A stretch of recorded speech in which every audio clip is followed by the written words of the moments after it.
ಖುಷಿಯ ವಿಚಾರ.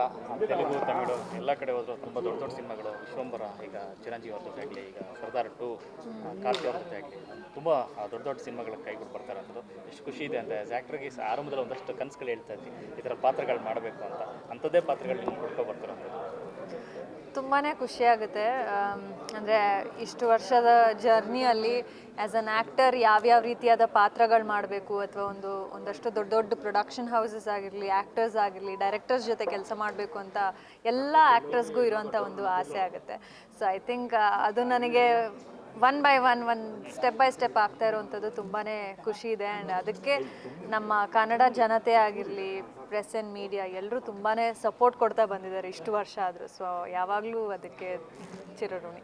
ಚಿರಂಜೀವಿ ಅವ್ರ ಜೊತೆ ನಟಿಸಿದಂಥ ಅನುಭವ ವಿಶ್ವಂಬರ ಮೆಗಾ ಸ್ಟಾರ್ ಅಲ್ಲ, ಐ ಥಿಂಕ್ ಅದು ಎಕ್ಸ್ಪೀರಿಯನ್ಸೇ ಬೇರೆ. Is a wonderful person to work with. ಅಂಥ ಸ್ಟಾರ್ ಅಂತ ಆ ಒಂದು ಆರಾನೇ ಬೇರೆ ಅವ್ರ ಜೊತೆ ವರ್ಕ್ ಮಾಡೋದು. ಸೊ ಅಂದರೆ ಇನ್ನೂ ಸಿನಿಮಾ ರಿಲೀಸ್ಗೆ ಟೈಮ್ ಇದೆ, ಸೊ ಅವಾಗ ಮಾತಾಡೋಣ. ಈಗ ಗತವೈಭವ ಬಗ್ಗೆ ಮಾತಾಡ್ತಾರೆ. ತುಂಬ ದಿನ ಆಗಿತ್ತಾಗ್ತದೆ ಕನ್ನಡ ಸಿನಿಮಾದಲ್ಲಿ. ಸೊ ಗತವೈಭವ ಅವಾಗಿಂದ ಆಗ್ತಾನೆ ಇತ್ತು, ಟೈಟ್ಲ್ ಮೂಲಕ, ಕಂಟೆಂಟ್ ಮೂಲಕ. ಈಗ ಟೀಸರ್ ಅಫಿಷಿಯಲ್ ಆಗಿ ರಿಲೀಸ್ ಆಗಿರೋದು ಒಳ್ಳೆ ರೆಸ್ಪಾನ್ಸ್ ಬರ್ತಾ ಇರೋದು ತುಂಬ ಖುಷಿ ಆಗುತ್ತೆ. ನಾನು ಆವಾಗಲೇ ಹೇಳ್ದಂಗೆ ಗತವೈಭವ ತುಂಬಾ ಸ್ಪೆಷಲ್ ಸಿನಿಮಾ ನನಗೆ.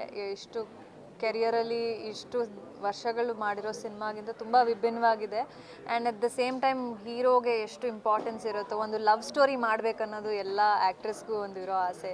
ಎಲ್ಲ ಸಿನಿಮಾಗಳಲ್ಲೂ ಯೂಶ್ವಲಿ ಆ್ಯಕ್ಟ್ರೆಸಸ್ಗೆ ಒಂದು ಲವ್ ಸ್ಟೋರಿ ಸಿಕ್ಕಿದಾಗಲೇ ಅದು ನಮಗೆ ಒಂದು ಪರ್ಫಾರ್ಮೆನ್ಸಿಗೆ ಸ್ಪೇಸ್ ಇರುವಂಥದ್ದು. ಆ್ಯಂಡ್ ಸುನಿ ಸರ್ ಅವರ ಒಂದು ಸರಳ ಪ್ರೇಮ ಕಥೆ ಆಗಿರ್ಬೋದು, ಅಥವಾ ಚಮ್ಮಕ್ ಆಗಿರ್ಬೋದು, ಸಾಕಷ್ಟು ಲವ್ ಸ್ಟೋರಿಗಳಲ್ಲಿ ಅವ್ರ ಹೀರೋಯಿನ್ ಪಾತ್ರಗಳು ಬರೆದಿರ್ತಾರೆ ಆ ರೀತಿ. ಸೊ ಲವ್ ಸ್ಟೋರಿಯಲ್ಲಿ ಸರ್ ಜೊತೆ ಕಾಣಿಸ್ಕೋತಿರೋದು. ಆ್ಯಂಡ್ ದುಷ್ಯಂತ್ ಅವರು ಹೊಸ ಪರಿಚಯ. ಸೊ ಒಂದು ಹೊಸತನ ಅಂತೂ ಖಂಡಿತವಾಗ್ಲೂ ಇದೆ. ಆ್ಯಂಡ್ ತುಂಬ ನಿರೀಕ್ಷೆ ಇದೆ ಸಿನಿಮಾ ಮೇಲೆ. ಟೀಸರ್ ಬಂದಮೇಲೆ ಐ ಥಿಂಕ್ ಎಲ್ಲರೂ ಹೇಳ್ತಿದ್ದಾರೆ ತಡವಾಯಿತು, ಪ್ರಾಜೆಕ್ಟ್ ಅಷ್ಟರ ಮಟ್ಟಿಗೆ ಟೈಮ್ ತಗೊಂತು, VFX ಆಗಿರಲಿ ಎಲ್ಲದಕ್ಕೂ. ಸೊ ತುಂಬಾ ಎಕ್ಸೈಟ್ಮೆಂಟ್ ಇದೆ, ನೋಡಬೇಕು. 14th November ರಿಲೀಸ್ ಪ್ಲ್ಯಾನ್ ಮಾಡಿರುವಂಥದ್ದು. So yes, very excited. ಇಡೀ ಟೀಮ್ ಹೇಳ್ತಿರುವಂಥದ್ದು ಈ ಸಿನಿಮಾದ ಮೂಲಕ ನಿಮಗೆ ನ್ಯಾಷನಲ್ ಅವಾರ್ಡ್ ಅದು ತುಂಬ ದೊಡ್ಡ ಮಾತು. ಪರ್ಫಾರ್ಮೆನ್ಸ್ ಚೆನ್ನಾಗಿ ಬಂದಿದೆ ಅನ್ನೋದೇ ಎಲ್ಲರ ಒಂದು ಅಭಿಪ್ರಾಯ. ನಾನು ಕೂಡ ಸಿನಿಮಾ ನೋಡಿದ್ದೀನಿ, ತುಂಬ ಹಿಂದೆ ನೋಡಿದ್ದು. ಈಗ ಫೈನಲ್ ಕರೆಕ್ಷನ್ ಎಲ್ಲ ಆದಮೇಲೆ ನಾನು ನೋಡಿಲ್ಲ. ಬಟ್ ಖಂಡಿತವಾಗ್ಲೂ ತುಂಬಾ ಪರ್ಫಾರ್ಮೆನ್ಸಸ್ ಆಗಿರಲಿ ಅಥವಾ ವಿಜುವಲ್ಸ್ ಆಗಿರಲಿ ತುಂಬಾ ಮನಸ್ಸಿಗೆ ನಾಟುವಂಥದ್ದು. ಸೊ ಅದೆಲ್ಲ ಅವಾರ್ಡ್ಸ್ ಎಲ್ಲ ನೆಕ್ಸ್ಟ್ ನಮಗೆ ಪರ್ಸ್ನಲಿ ನನಗೆ ಹಾರ್ಟ್ಲಿ ಸ್ಯಾಟಿಸ್ಫೈಯಿಂಗ್ ಸಿನಿಮಾ ಇದಾಗಿರೋದ್ರಿಂದ ನನಗದ್ರ ಬಗ್ಗೆ ಖುಷಿ. ಸೊ ಒಂದೇ ಸಿನಿಮಾದಲ್ಲಿ 4 ಅವತಾರ, ಅದು ಪೋರ್ಚುಗಲ್, ಈ ಥರದೆಲ್ಲ ಒಂದಷ್ಟು ವಿಭಿನ್ನವಾದ ಶೇಡ್ಸ್ಗಳಿದೆ. ಸೊ ಯಾವ ರೀತಿ ಚಾಲೆಂಜ್ ಆಗಿರೋದು ಪಾತ್ರ ಮಾಡೋದು? ಚಾಲೆಂಜಿಂಗ್ ಅನ್ನೋದಕ್ಕಿಂತ ಲೈಕ್ ಅದೇ ಈ ಸಿನಿಮಾ ಇಷ್ಟು ಟೈಮ್ ತೊಗೊಂಡಿದ್ದೆ ಆ ಒಂದು ಕಾರಣಕ್ಕೆ. ಬಿಕಾಸ್ ನಾವು 4 ಹಂತದಲ್ಲಿ ಶೂಟ್ ಮಾಡಿದ್ದು, ಎಲ್ಲ ಒಂದೇ ಸಲ ಮಾಡೋಕ್ಕಾಗಲಿಲ್ಲ. ಸೊ ನಮಗೂ ಟೈಮ್ ಇತ್ತು. ನಾನು ಬೇರೆ ಸಿನಿಮಾಗಳಿಗೆ ಮಧ್ಯ ಹೋಗಿ ಬರೋ ಅಂಥದ್ದು. ಆ್ಯಂಡ್ ಪ್ರಿಪರೇಷನ್ಗೆ ಎಲ್ಲದಕ್ಕೂ ಒಂದು ಲುಕ್ ಟೆಸ್ಟ್ ಅಂತ ಮಾಡ್ತಿದ್ವಿ, ವಿತ್ ಎವ್ರಿ ಲುಕ್ಸ್.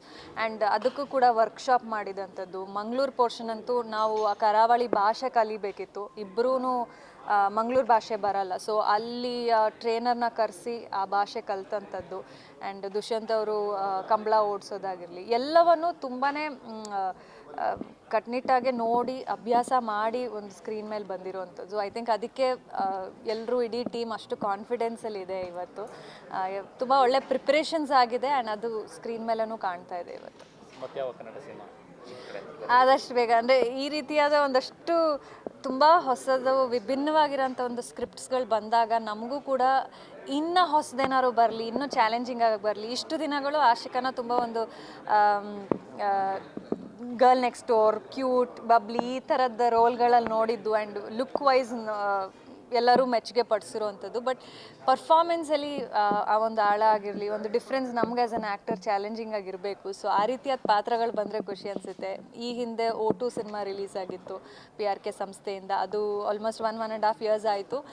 ಆ ಸಿನಿಮಾಗೆ ಬಂದಂಥ ಒಂದು ಪರ್ಫಾರ್ಮೆನ್ಸಿಗೆ ಅದು ಬೇರೆ ರೀತಿಯಾದ ಪಾತ್ರ ಆಗಿತ್ತು. ಆ್ಯಂಡ್ ಇವಾಗ ಗತವೈಭವ ಇದು ಒಂದಷ್ಟು ವೇರಿಯೇಷನ್ಸ್ ಇರುವಂಥ ಪಾತ್ರ. ಸೊ ಏನಾದ್ರು ಇನ್ನೂ ಹೊಸದಾಗೆ ಸ್ಕ್ರಿಪ್ಟ್ ಬಂದರೆ ಖಂಡಿತವಾಗ್ಲೂ ಕನ್ನಡಲ್ಲಿ ಮಾಡೋಕ್ಕೆ ಖುಷಿನೇ.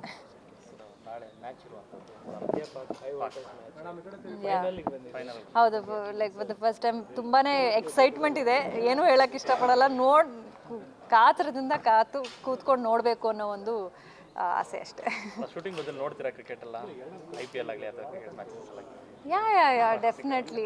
ಅಂದರೆ ನಾನು I am not a cricket fan, ಎಲ್ಲ ಸೀರೀಸ್ ಎಲ್ಲ ಮ್ಯಾಚ್ಗಳನ್ನೂ ನೋಡಲ್ಲ. ಬಟ್ ಈ ಥರ ಒಂದಷ್ಟು ಇಂಟ್ರೆಸ್ಟಿಂಗ್ ಕಾಂಟ್ರವರ್ಷಿಯಲ್ ಮ್ಯಾಚ್ಗಳಿರುತ್ತಲ್ಲ, ಹಾಟ್ ಟಾಪಿಕ್ ಆಗಿರುತ್ತಲ್ಲ, ಅದನ್ನೆಲ್ಲ ಖಂಡಿತವಾಗ್ಲೂ ನೋಡ್ತೀನಿ. ಆ್ಯಂಡ್ ಎಸ್ಪೆಷಲಿ ಆ ಲಾಸ್ಟ್ ಮೊಮೆಂಟ್ಸ್ ಇರುತ್ತಲ್ಲ, ವಿನ್ನಿಂಗ್ ಅಥವಾ ಲೂಸಿಂಗ್, ಆ ಮೊಮೆಂಟ್ಸ್ ತುಂಬ ಎಂಜಾಯ್ ಮಾಡುವಂಥದ್ದು. ಸೊ ಡೆಫಿನೆಟ್ಲಿ ಇದೆ. ಈ ಸರಿ ಅಂದರೆ ಸಾಕಷ್ಟು ವಿರೋಧ ವ್ಯಕ್ತವಾಯಿತು, ಅಂದರೆ ಬಾಯ್ಕಾಟ್ ಮಾಡಬೇಕು ಅಂತ. ಯಾಕಂದರೆ ಪಾಕ್ ಜೊತೆ ಆಟ ಆಡೋದು ಬೇಡ, ಅಂದರೆ ಪಹಲ್ಗಾಮ್ ಅಟ್ಯಾಕ್ ಮಾಡಿದರು, ನಮ್ಮ ಎಷ್ಟೋ ಜನರು ಸಿಂಧೂರವನ್ನು ಕಸ್ಕೊಂಡ್ರು ಅವರು. ಆ ನಿಟ್ಟಿನಲ್ಲಿ ಇಂಡಿಯಾ ಪಾಕ್ ಆಡೋದು ಬೇಡ ಅಂತ ಸ್ಟಾರ್ಟಿಂಗಲ್ಲಿ ಒಂದು ಸ್ವಲ್ಪ ವಿರೋಧ ಆಯಿತು. ಸೊ ನಾಳೆ ಫೈನಲಿಗೆ ಬಂದಿದ್ದಾರೆ ಹೈ ವೋಲ್ಟೇಜ್. ಅಂದರೆ ಯಾವುದೇ ಆಗಲಿ ಕಲೆ ಅಥವಾ ಸ್ಪೋರ್ಟ್ಸ್ ಅದು ಸೆಪ್ರೇಟ್ ಬರುತ್ತೆ. ಸೊ ಐ ಥಿಂಕ್ ಯಾವತ್ತೇ ಇದ್ರೂ ಅದನ್ನು ನಾವು ಸೆಪ್ರೇಟಾಗೇ ನೋಡಬೇಕು. ಸೊ ವೆರಿ ಎಕ್ಸೈಟೆಡ್ ಅಷ್ಟೇ. ಯಾವಾಗಲೂ ಇಂಡಿಯಾ ಪಾಕಿಸ್ತಾನ್ ಮ್ಯಾಚ್ ಅಂದರೆ ಸಣ್ಣ ವಯಸ್ಸಿಂದನೂ ಅದೇ ಒಂದು ಕೂತ್ಕೊಂಡು ನೋಡಬೇಕು ಇದರೊಳಗೆ ಮೂವಿಯ TV ಯಲ್ಲಿ ಅಂತ. ಸೊ ಅದಕ್ಕೆ ನಾನು ಎಕ್ಸೈಟ್ಮೆಂಟ್ ಅಷ್ಟೇ. ಟೀಮ್ಗೆ ಹೆಂಗೆ